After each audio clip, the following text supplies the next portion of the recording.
Chaque jour, du lundi au samedi, suivez le journal des Scoop FM à 18h30, 21h30, 8h juste, 12h30 et 16h juste sur la 98.5 MHz qui pousse 24 radios et sur la radio communautaire Moïseni à 9h05, 13h03 et 21h juste sur la fréquence 101.0 MHz.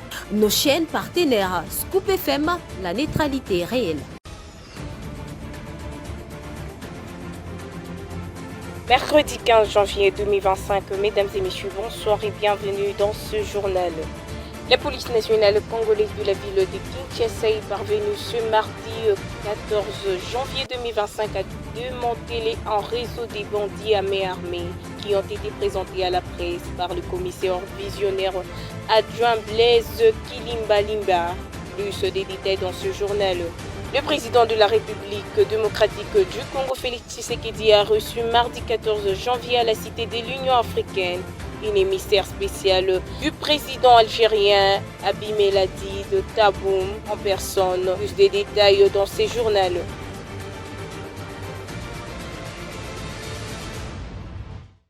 Comme annoncé dans ces titres de ces journaux, le président de la République démocratique du Congo, Félix Tshisekedi, a reçu mardi 14 janvier à la Cité de l'Union africaine un émissaire spécial du président algérien Abdelmadi Tebboune en la personne d'Abdelak Saï, ministre de la Santé. Gracia Kilimali nous en dit plus. Cette rencontre a été l'occasion d'évoquer de perspectives de coopération entre les deux pays dans divers domaines, notamment l'énergie, l'agriculture, l'économie et la formation apprenant de la présidence de la RDC. Lors de cette audience, M. Sahihi a souligné la nécessité de réactiver la haute commission de coopération entre la RDC et l'Algérie. Il a exprimé l'intérêt de son pays pour de nombreux axes de développement présents en RDC qui pourraient bénéficier d'une expérience partagée. A-t-il déclaré et insisté sur l'importance d'un partenariat solide pour faire face aux défis communs. Le ministre algérien a également noté que le président Tshisekedi est favorable à cette initiative de coopération mixte.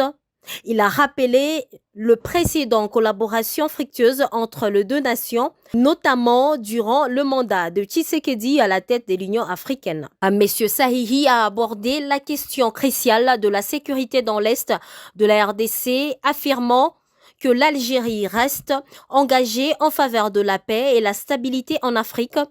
Son pays, selon lui, n'a jamais éludé cette problématique et il a réitéré la volonté de l'Algérie d'apporter son soutien à Kinshasa dans ses efforts pour restaurer la sécurité et promouvoir le développement durable. Cette visite témoigne d'un désir mutuel d'approfondir les relations bilatérales et travailler ensemble pour un avenir meilleur. La Cour constitutionnelle siégeant en matière de contentieux de résultats aux élections législatives nationales entame ce mercredi 15 janvier 2025 l'examen des dossiers liés à la réorganisation des élections législatives nationales dans la circonscription des Massi-Manimba et Kayoka au nord Ubangi. Comme annoncé dans les titres de ces journaux, la police nationale congolaise de la ville de Kinshasa est parvenue ce mardi 14 janvier 2025 à démander un réseau des bandits à main armée qui ont été présentés à la presse par le commissaire divisionnaire adjoint Blaise Kilimbalimba. Ils sont au total 18 présumés bandits arrêtés avec armes et tenues de la police nationale congolaise. Meshak Mukendi pour le commentaire. Ils sont au total 18 policiers à la base de l'insécurité de la capitale congolaise, arrêtés en uniforme et présentés au commissaire divisionnaire de la police de Kinshasa, Blaise Kilimbalimba. Il leur est reproché la déviation des missions et violation des consignes sur les terrains. Les commissaires divisionnaires a tenu à condamner les crimes commis par ces malfrats qui utilisent les forces de l'ordre pour extorquer les biens de paisibles habitants de la capitale congolaise. Pour répondre de leurs actes, ces malfrats seront déférés devant la justice. Profitant de cette occasion, les commandants divisionnaires a appelé à l'ordre tous les éléments de la police impliqués dans ces mêmes actes à renoncer pour ne pas subir le même sort. Les patrons de la police a confirmé qui dans ces réseaux l'on note également la présence des éléments de force de l'ordre surnommés Postoura, à cause de la tracasserie qu'ils commettent sur les Quinoises et Quinois. La particularité de cette bande est qu'ils roulent à moto et ravissent les biens de tous ceux qu'ils rencontrent sur leur chemin. Blaise Kilimbalimba a rassuré la population sur les dispositions prises pour mettre la main sur les auteurs de ces actes d'agression déviants.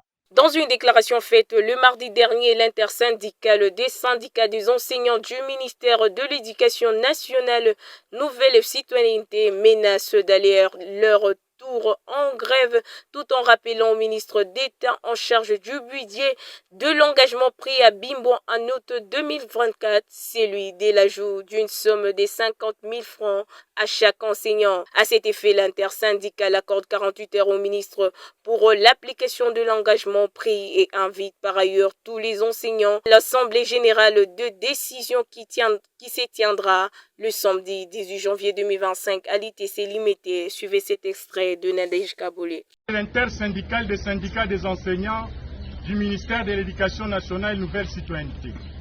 À l'attention de son Excellence, Monsieur le ministre d'État, ministre du Budget, l'intersyndicale des syndicats des enseignants de l'Éducation nationale Nouvelle Citoyenneté a l'avantage d'approcher votre autorité pour vous rappeler les engagements pris à Bibois en août 2024 dont vous êtes signataire et aujourd'hui objet de blocage. 1.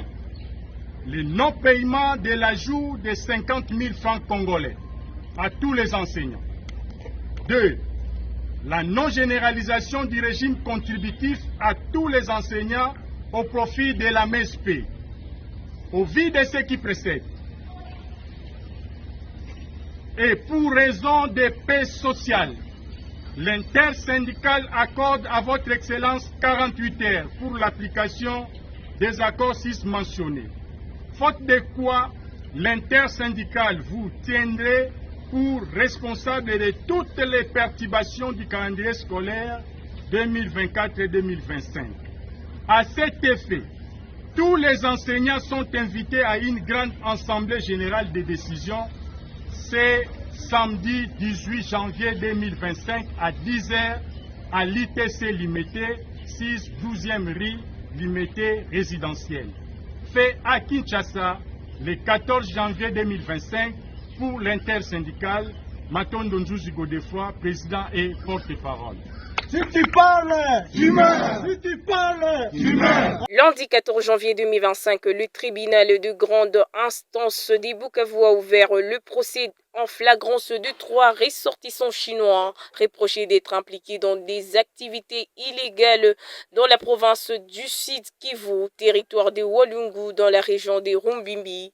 Meshak Mukendi pour plus de détails. Ces derniers sont reprochés de séjourner irrégulièrement en République démocratique du Congo de fraude, pillage de ressources minières, exploitation illicite des minéraux, blanchissement de capitaux et entrave à la transparence dans l'industrie minière.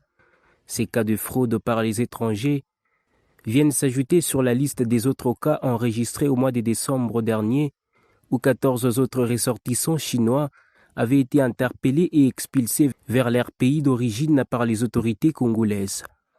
Une décision qui, pour les associations de la société civile locale et gouverneurs de province, avait suscité des vives réactions, estimant que ces expulsions ne résolvent en rien les problèmes structurels de l'exploitation minière illégale en RDC.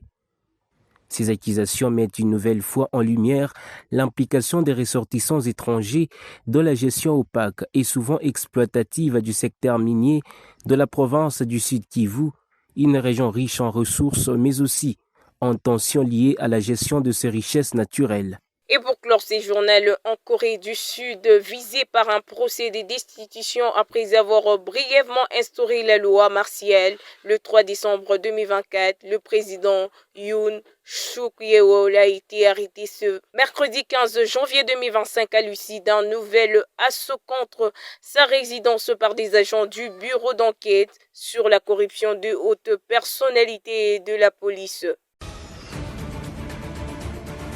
C'est ici que s'achève ce journal, mesdames et messieurs. Merci de l'avoir suivi. Nous vous disons au revoir et à très vite.